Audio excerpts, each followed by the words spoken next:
Hi everyone, I'm Zuri Rekka, and I was just gonna make a quick video about the coincidences surrounding the death of the rapper from Chicago, Juice World.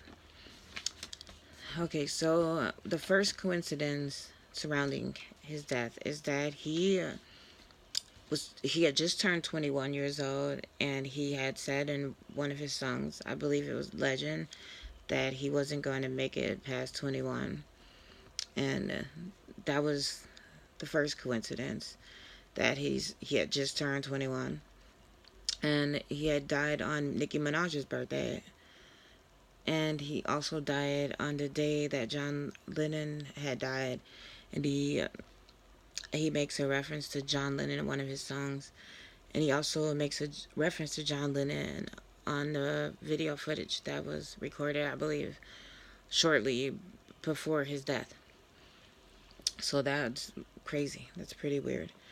So, and I think he says in one of his songs that he's jealous like John Lennon.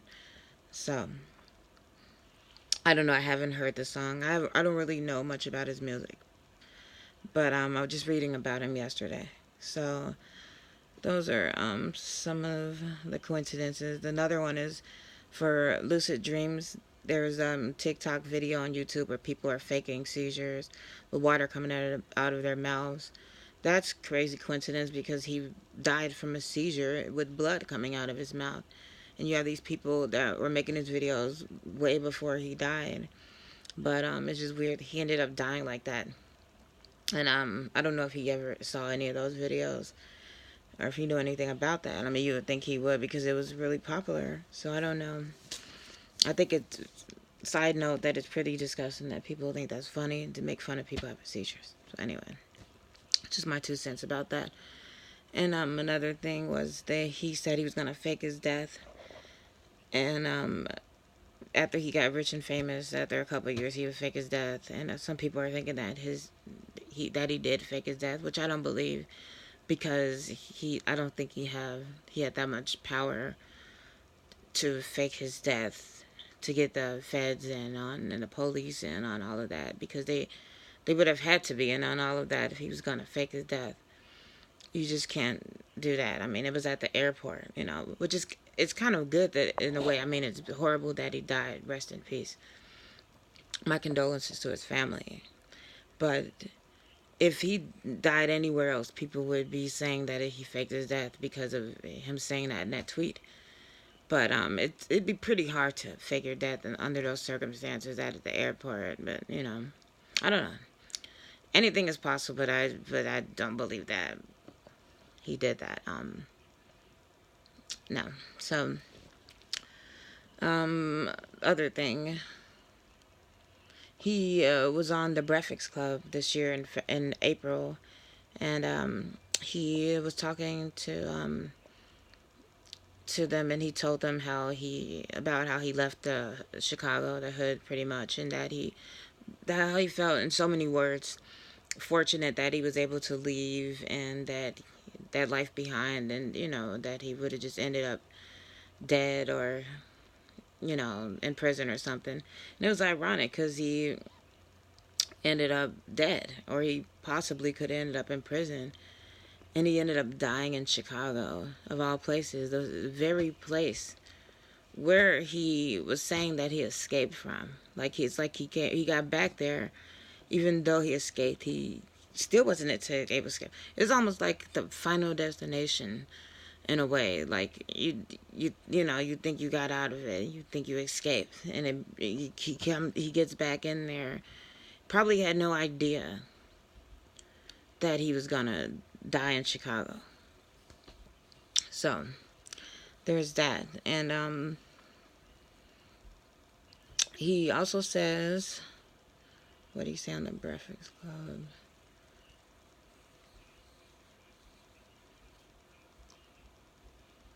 He said on the Breakfast Club, that interview that he did back in April, that he didn't have any friends, pretty much, that he had cut everyone off.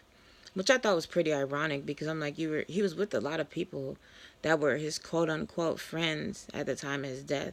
And it just makes you think like, wow, so he said he didn't have any friends. So none of those people were really his friends.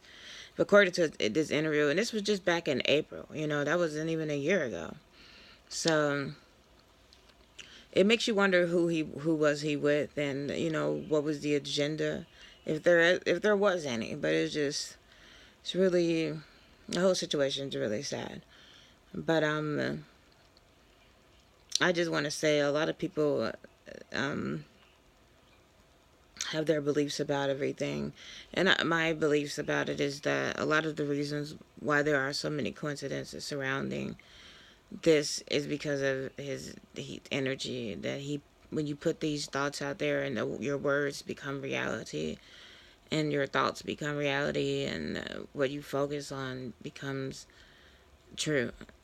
So if you want to live, focus on life and living, and if you want to die, then you focus on death and all those things surrounding that.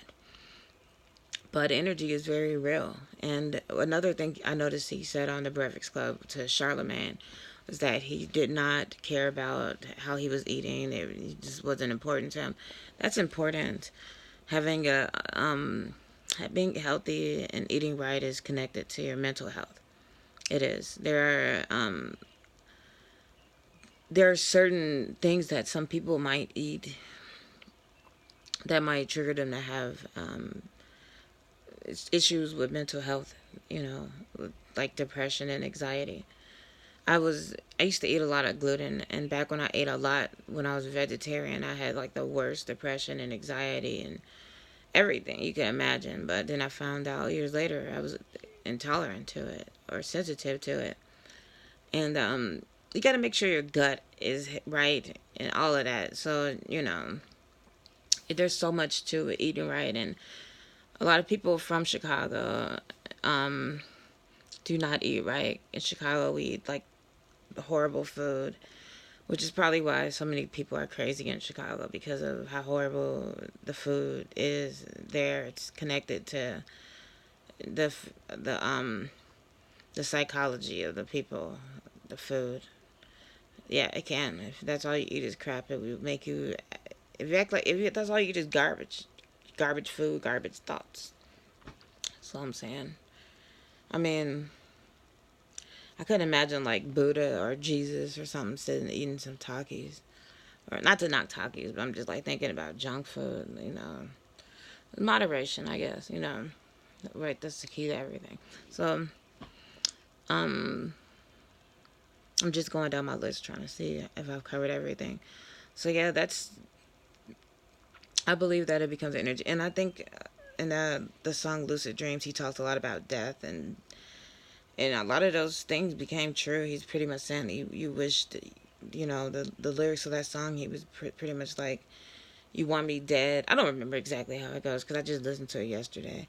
But it was just it's a really dark and sad song. And, I understand what that feels like to be sad over, being heartbroken. It fucking sucks. It hurts so bad. Yes. I mean, I know what that fucking feels like. I know what it's like to struggle with alcohol issues. I've been sober for almost a year now. It'll be a year right after Christmas. So I know what it's like to have addiction issues. That shit is hard.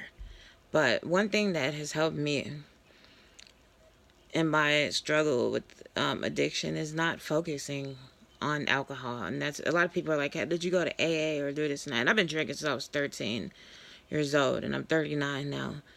So you do the math.